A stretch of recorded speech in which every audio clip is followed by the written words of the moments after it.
Hello students, welcome back to Bios 3।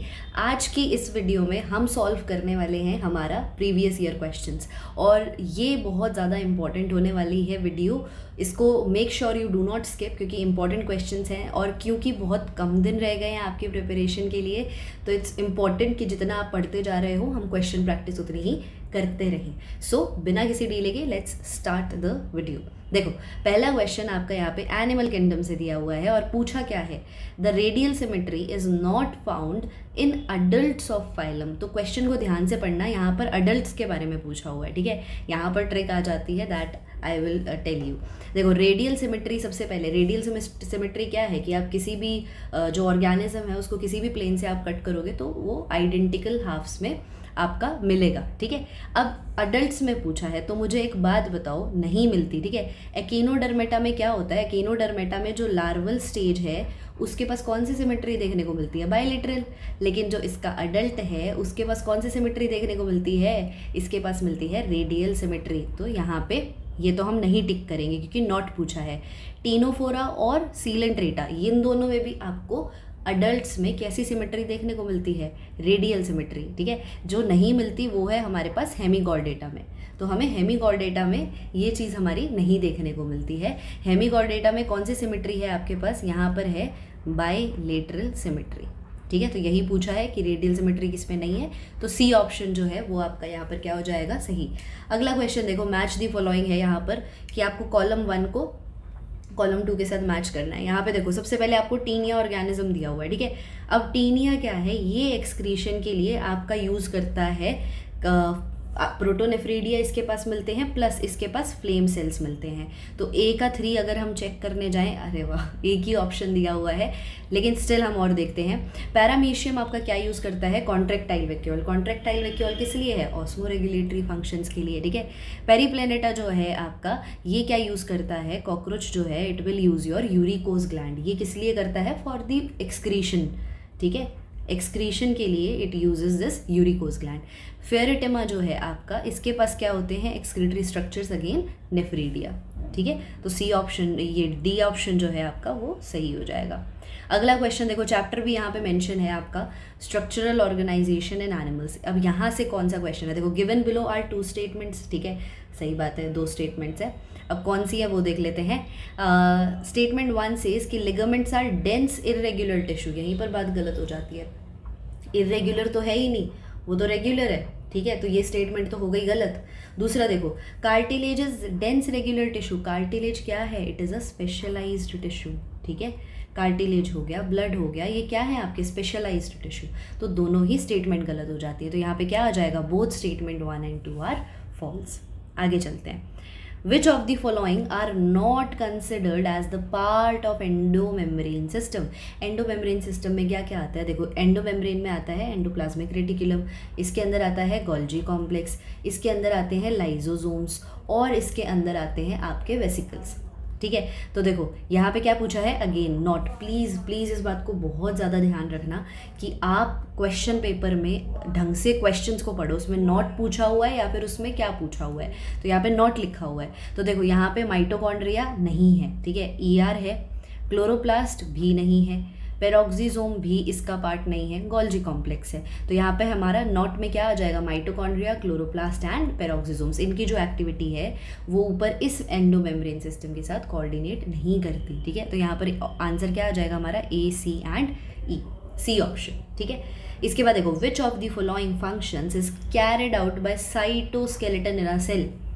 Cytoskeleton का function क्या होता है, ट्रांसपोर्टेशन नहीं, न्यूक्लियर डिवीजन भी नहीं होता, प्रोटीन सिंथेसिस भी नहीं होता, मोटिलिटी होता है, ठीक है।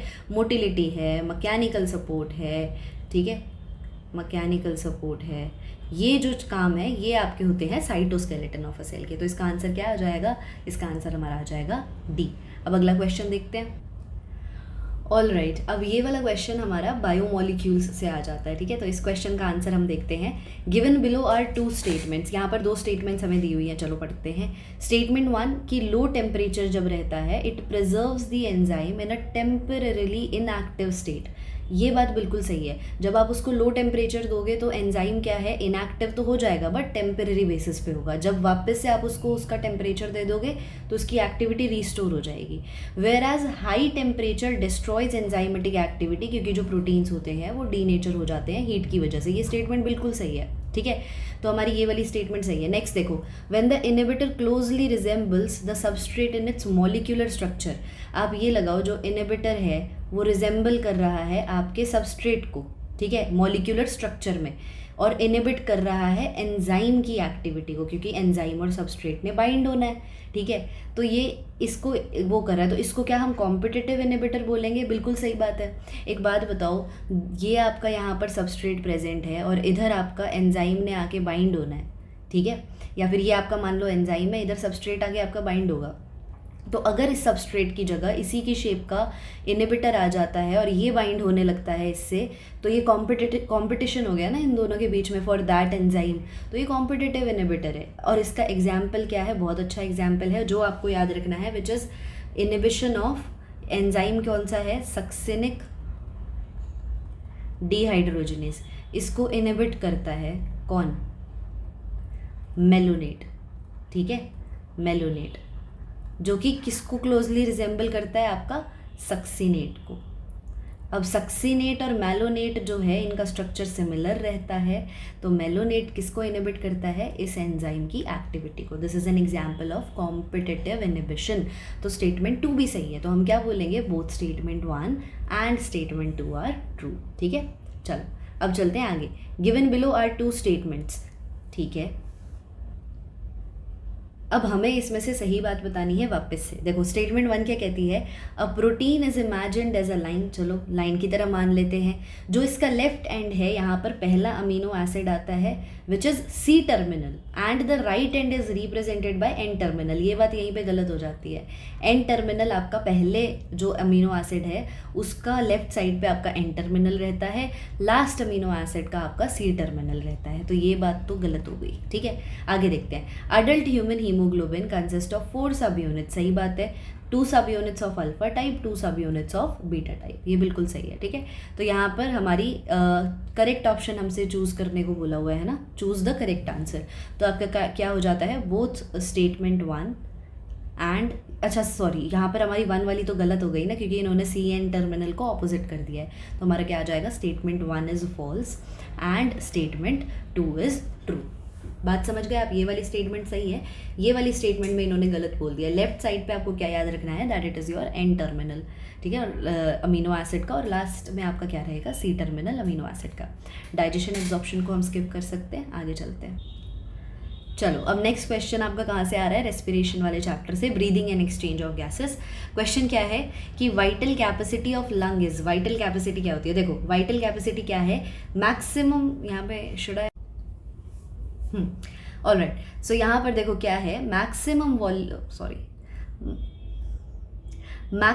Volume of air a person can breathe in after forceful expiration. तो एक बार फोर्सफुल एक्सपायरेशन कर दी, उसके बाद एक पर्सन कितना मैक्सिमम वॉल्यूम ऑफ एयर अंदर ले सकता है? That is your vital capacity.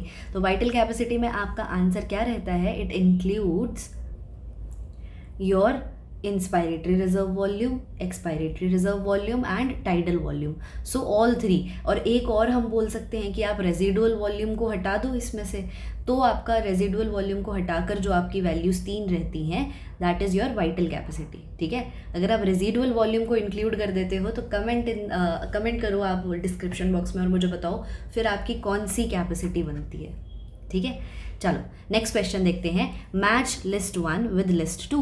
ये तो काफ़ी आसान हो जाएगा हमारे लिए करना, है ना। तो इसको एक बार हटा देते हैं यहाँ से। चलो देखो, यहाँ पर आपको P wave, Q wave, Q R S complex और टी वेव दी हुई है। अब आपको ये बताना है कि वो किसको रिप्रेजेंट करते हैं। देखो ध्यान से, सबसे पहले हमारे पास पी वेव रहती है, उसके बाद हमारे पास क्या आती है? क्यू आर एस, और उसके बाद हमारे पास क्या आती है? टी वेव, ठीक है। तो जो ये पी वेव है ये आपका क्या दिखाती है? It shows depolarization of atria, ठीक है। ऐसे ही क्यू वेव अब आपकी क्या शो करेगी? It will show beginning of the systole, मतलब कॉन्ट्रैक्शन को बिगिन करने वाली चीज़ बताएगी। लेकिन अगर पूरा QRS कॉम्प्लेक्स बोलोगे फिर आप बोल सकते हो कि it will show depolarization of your ventricles, ठीक है। टी वेव फिर आपका क्या दिखाती है, जब वेंट्रिकल्स आपके वापस से रिपोलराइजेशन शो करते हैं। तो ये एक बात यहाँ पर देखो, बस इतनी सी बात याद रखने की थी कि अगर क्यू वेव आ जाता है आपका तो आप क्या बताओगे, that it will show beginning of the systole. और QRS कॉम्प्लेक्स आता है तब आप बताओगे that it will show depolarization of ventricles. अब देख लेते हैं, ए का थर्ड हमारा किधर है, एक में ही दिया हुआ है, ठीक है। बी का 1 सही है, सी का 4 ये भी हमने सही किया है, एंड डी का सेकंड ये भी हमारे सही किया। तो हमारा सही आंसर क्या आ जाता है, बी ऑप्शन, ठीक है। अब आगे चलते हैं। एक्सक्रीटरी सिस्टम में असर्शन और रीजंस हमें दिए हुए हैं तो हम उसको पढ़ लेते हैं एक बार, ठीक है। एक सेकेंड, चलो ये हमारा टॉपिक कौन सा आ गया है अब, excretory products and there elimination. देखो यहाँ पर इन्होंने क्या बोला है, स्टेटमेंट 1 में बोला है कि नेफ्रॉन्स आर ऑफ 2 टाइप्स, सही बात है। एक आपके कॉर्टिकल होते हैं और एक जुक्स्टामेड्यूलरी होते हैं, based on their relative position in cortex and medulla, ये बात भी एकदम सही है, ठीक है। अब ये क्या कहता है, देखो तो ये वाली स्टेटमेंट तो सही है कि 2 तरीके के नेफ्रॉन्स है, cortical and juxta, based on their position कि वो कहाँ पर है। Juxtamedullary nephrons have short loop of Henle whereas cortical have, ये बात गलत हो जाती है। देखो जो तुम्हारे cortical nephrons है मतलब वो सिर्फ कॉर्टेक्स वाले रीजन तक ही रह रहे हैं, तो इनका लूप ऑफ हेनले क्या रहेगा, शॉर्ट रहेगा। लेकिन जो जक्स्टामेड्यूलरी है वो मेड्यूलरी रीजन तक जा रहे हैं तो इनका लूप ऑफ हेनले तो बड़ा रहेगा ना, ताकि वो नीचे तक एक्सटेंड हो पाए आपका। तो यहाँ पे इन्होंने उल्टा बोल दिया, इन्होंने क्या बोल दिया, जक्स्टामेड्यूलरी के पास शॉर्ट लूप रहता है, कॉर्टिकल के पास लॉन्गर लूप, तो ये स्टेटमेंट गलत हो जाती है। तो यहाँ पर ए इज़ फॉल्स नहीं, ए तो हमारा सही है, बोथ आर ट्रू भी नहीं है, बट आर इज़ नॉट ऐसा भी नहीं है, A is true but R is false. तो करेक्ट आंसर क्या आ जाता है, डी ऑप्शन। अब आगे चलते हैं, लोकोमोशन एंड मूवमेंट वाले टॉपिक पे आ जाते हैं। यहाँ पर आपको मैच द फॉलोइंग करना पड़ेगा, वापस से इसको इरेज कर देते हैं एंड लेट्स बिगिन। एक बार मुझे यहाँ स्क्रीन को छोटा करना पड़ेगा ताकि हमें पूरा क्वेश्चन नज़र आ जाए। सी देखो यहाँ पर मैच दी फॉलोइंग हमें बोला है, ठीक है। और कार्टिलेजिनस जॉइंट क्या होते हैं, देखो कार्टिलेजिनस बिटवीन स्कल बोन्स पे मिलते हैं, नहीं, बिटवीन एडजेसेंट, यहाँ पर क्या बोला हुआ है, बिटवीन एडजेसेंट वर्टिब्रे इन वर्टिब्रल कॉलम, ये बात सही है, कार्टिलेजिनस जॉइंट यही मिलते हैं ना, तो आपकी थोड़ी सी रिस्ट्रिक्टेड मूवमेंट यहाँ पे देखने को मिलती है। इसके बाद बॉल एंड सॉकेट जॉइंट आपको कहाँ मिलता है, बॉल एंड सॉकेट जॉइंट आपको मिलता है गर्डल्स के पास, आ जाओ, तो between humerus and pectoral girdle, तो बी का हमारा आ जाता है 4 आंसर, ठीक है। और ए का हमने क्या किया है, ए का वी हैव डन सेकेंड। सी का देखते हैं, फाइब्रस जॉइंट किधर मिलता है, अब आपको फाइब्रस जॉइंट आपको देखने को मिलता है इधर बिटवीन फ्लैट स्कल बोन्स, तो सी का हम 1 कर देते हैं। डी का आपका क्या बच गया, जो से अब मैं जूम कर देती हूँ, रुको, डी का आपका क्या बच गया, सैडल जॉइंट जो है it is between humerus and pectoral girdle, ठीक है। तो यहाँ पर ये तो हम कर चुके हैं, between carpal and metacarpal of thumb, ये आ जाएगा इसका आंसर, ठीक है। समझ आ गई आपको बात, जहाँ पर रिस्ट्रिक्टेड मूवमेंट देखने को मिल रही है वहाँ पे कार्टिलेजिनस जॉइंट्स आ जाते हैं आपके। तो इसका आंसर हमारा जो बनेगा, ए का 2 ये और ये ऑप्शन हो सकता है, इसको हटा दो। बी का 4 अगेन सही है, सी का 1, तो हमारा यहाँ पे सी ऑप्शन।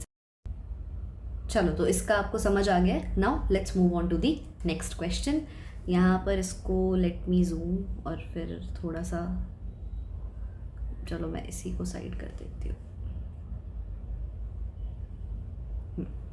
अब ये क्वेश्चन हमें दिख जाएगा आराम से, ठीक है। चलो देखो वापस से यहाँ पे मैच दी फॉलोइंग दिया हुआ है और ये ह्यूमन आई के ऊपर क्वेश्चन आया हुआ है आपका, ठीक है। तो आई ईयर तो अब हमारे पास है नहीं, तो फिर भी I will tell you the answer. इसका आंसर आपका फोविया जो है, इट इज़ द यहाँ पर दैट इज़ द पॉइंट जहाँ पर आपकी ग्रेटेस्ट विजुअल एक्टिविटी या फिर रेजोल्यूशन रहता है, ठीक है। जो आइरिस है आपका, यहाँ पर this is the visible coloured portion of I which regulates diameter of प्यूपिल, प्यूपिल को छोटा बड़ा करना, that is responsibility of your iris, ठीक है। इसके बाद ब्लाइंड स्पॉट जो है ये आप लोगों को पता है, इट इज़ द पॉइंट जहाँ पर ऑप्टिक नर्व लीव करती है आई बॉल को and photo receptor cells are absent. तो देखो ए का 3 एक में ही दिया हुआ है, तो हमारा आंसर ये सही हो जाता है। चलो let's move on to the chemical coordination and integration. देखो अब इसको ध्यान से समझना, आपको मैच करना है लिस्ट 1 को लिस्ट 2 के साथ। CCK क्या है? कोलेसिस्टोकाइनिन, ठीक है। अब ये क्या है? ये हार्मोन वो है जो कि रिलीज कहाँ से होता है? जो आपका स्मॉल इंटेस्टाइन है उसके आई सेल्स से, ठीक है। अब ये किस पे काम करता है? पैनक्रियाज एंड गॉल ब्लैडर पे, for the production of pancreatic juice and bile juice. तो हम CCK को पैनक्रियाज पे कर सकते हैं मैच।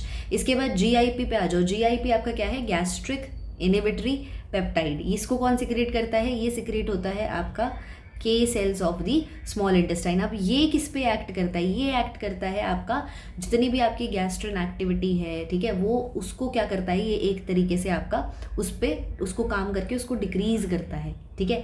तो हम इसको किससे मैच कर सकते हैं? यहाँ पे हमारा आ जाएगा गैस्ट्रिक ग्लैंड, ठीक है।